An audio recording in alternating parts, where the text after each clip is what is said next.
নমস্কাৰ ছাত্ৰসকলক স্বাগতম জনাইছোঁ আছাম ডিছ ইউটিউব চেনেললৈ। মই যে তোমালোকৰ মাজলৈ লৈছোঁ ক্লাছ 6ৰ গণিতৰ কেইটামান সূত্ৰ সকলোৱে ভালদৰে শুনি যাব আৰু যদি মোৰ চেনেলটো ছাবস্ক্ৰাইব কৰি আহিব যাতে আগলৈ এনেকুৱা ধৰণৰ ভিডিঅ' পাই থাকে। আছে যুগ্ম সংখ্যা। যুগ্ম সংখ্যা কি? ইয়াত যুগ্ম সংখ্যা মানে হৈছে এনে সংখ্যা যাক দুইৰে সম্পূৰ্ণভাৱে ভাগ কৰিব পাৰি, অৰ্থাৎ ভাগ কৰিলে কোনো অৱশিষ্ট নাথাকে। অৰ্থাৎ যুগ্ম সংখ্যাবিলাক হৈছে ধৰক তোমাৰ লগত দুটা কল আছে, তুমি দুজনক এটা এটা ভাগাই দিলা, সেইটো হৈছে যুগ্ম সংখ্যা। আৰু ধৰ তোমাৰ হাতত তিনিটা কল আছে, তুমি দুজনক সমানে ভাগাই দিব লাগিলে কি কৰিব লাগিব? এটা কল কাটিব লাগিব। সেইটো যুগ্ম সংখ্যা এনেকুৱা যাক সমানে ভাগ কৰিলে কোনো অৱশিষ্ট নৰয় বা ৰৈ নাযায়, তাকে সেইবিলাকে হৈছে যুগ্ম সংখ্যা। উদাহৰণ 0, 2, 4, 6, 8, 10, 12। বুজিবলৈ তোমালোকে কেনেকৈ বুজিব পাৰোঁ? 6 হৰণ 2 অৰ্থাৎ 2ক 6ৰে হৰণ কৰিলে আমি 3 পাম। ইয়াত অৱশিষ্ট কোনো নৰয়, 6 এটা যুগ্ম সংখ্যা। 10 হৰণ 2, 10ক আমি 2ৰে হৰণ কৰিলে পাঁচটাকৈ ভাগত পৰিব, দুজনৰ মাজত ভগাই দিলে। ইয়াত 10টো এটা যুগ্ম সংখ্যা।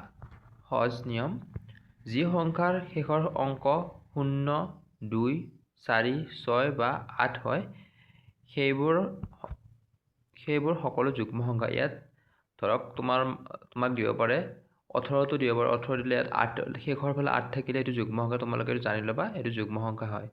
4 থাকিলে যুগ্ম সংখ্যা হ'ব শেষৰ ফালে। আৰু এককৰ ঘৰত যদি 0, 2, 4, 6 বা 8 থাকে তেনেহ'লে সেইটো যুগ্ম সংখ্যা হ'ব। অযুগ্ম সংখ্যা কি?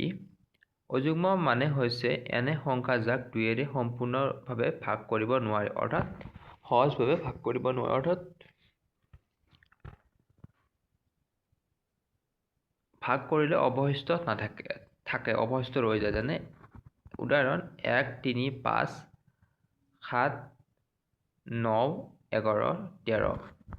ইয়াত 5 হৰণ 2, 5ক 2ৰে হৰণ কৰিলে দুজনৰ মাজত যদি 5টা ভাগাই দিব লাগে তেনেহ'লে আমি 2টা কৰিলে এটা ৰৈ যাব, সেয়ে ইয়াত 5 এটা অযুগ্ম সংখ্যা। 7ক 2ৰে ভাগ কৰিলে 2ৰে ভাগালে 3টাকৈ পৰিব, এটা অৱশিষ্ট হিচাপে ৰৈ যাব। সহজ নিয়ম, যি সংখ্যাৰ শেষৰ অংকত 1, 3, 5, 7 বা 9 হয় সেই সকলো অযুগ্ম সংখ্যা। অৰ্থাৎ যদি এককৰ ঘৰত 1, 3, 5, 7 বা 9 থাকে সেইবোৰ অযুগ্ম সংখ্যা হ'ব। ত্ৰিভুজীয় সংখ্যা মানে কি? অৰ্থাৎ ইয়াত প্ৰশ্নটো হ'লে এনেকুৱা হ'ব, ত্ৰিভুজীয় সংখ্যা মানে হৈছে এনে সংখ্যা যাক বিন্দুবোৰে ত্ৰিভুজৰ আকাৰত সাজি দেখুৱাব পাৰি। সহজভাৱে ক'বলৈ হ'লে এইবোৰৰ সংখ্যা 1ৰ পৰা আৰম্ভ কৰি খাপে যোগ কৰি যোৱা। অৰ্থাৎ ইয়াত আছে 1, 1টো একে হ'ব, 1 যোগ 2, 1ৰ লগত 2 যোগ দিলে কি হ'ব? 3 হ'ব। 1 যোগ 2 যোগ 3 যোগ দিলে হ'ব 6 হ'ব। অৰ্থাৎ আমি প্ৰত্যেকটোকে যোগ দি যাই থাকিলে যিটো সংখ্যা পাম সেইটো ত্ৰিভুজীয় সংখ্যা। 10টো হ'ব 1 যোগ 2 যোগ 3 যোগ 4, এইটো 10 হ'ব। 15টো হ'ব 1 যোগ 2 যোগ 3 যোগ 4 যোগ 5, এইবোৰে ত্ৰিভুজীয় সংখ্যা।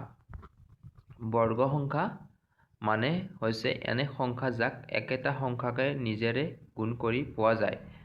যেনে ইয়াত n পূৰণ n বা বৰ্গ সংখ্যা। উদাহৰণ আছে 1 পূৰণ 1 একে হ'ব, 2 পূৰণ 2 4 হ'ব, 3 পূৰণ 3 9 হ'ব, 4 পূৰণ 4 16 হ'ব, 5 পূৰণ 5 25 হ'ব।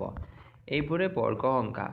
সহজকৈ বুজিবলৈ, যদি কিবা সংখ্যাৰ পৰা একেটা দৈৰ্ঘ্যৰ প্ৰস্থ চতুৰ্ভুজ বনাব পাৰি তেনেহ'লে সেই সংখ্যাক বৰ্গ সংখ্যা বোলে।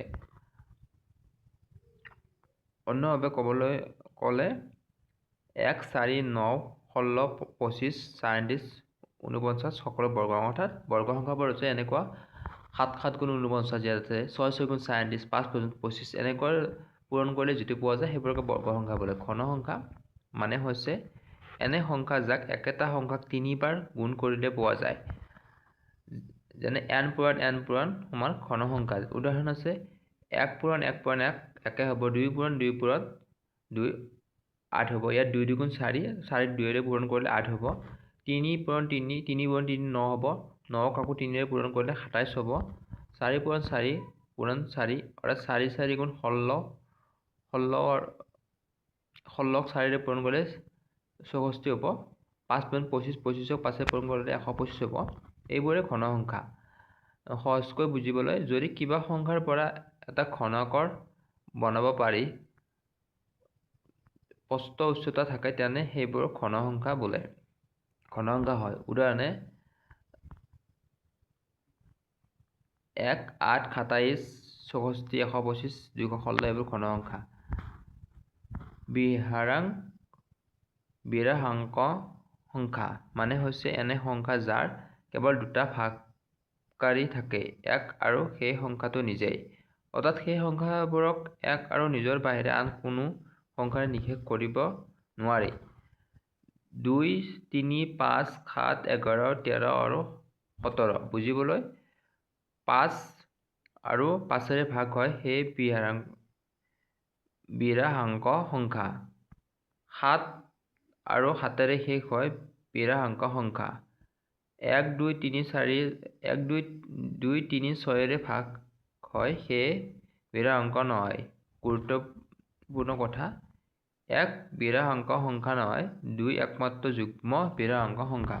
আজিৰ ক্লাছত ইমানখিনি আছে। নেক্সট আৰু বাকী এনচাৰবোৰ দিম। সকলোৱে ভালকৈ পঢ়িব বুলি আশা কৰি ইমান টাইমত কৰিছোঁ। নমস্কাৰ।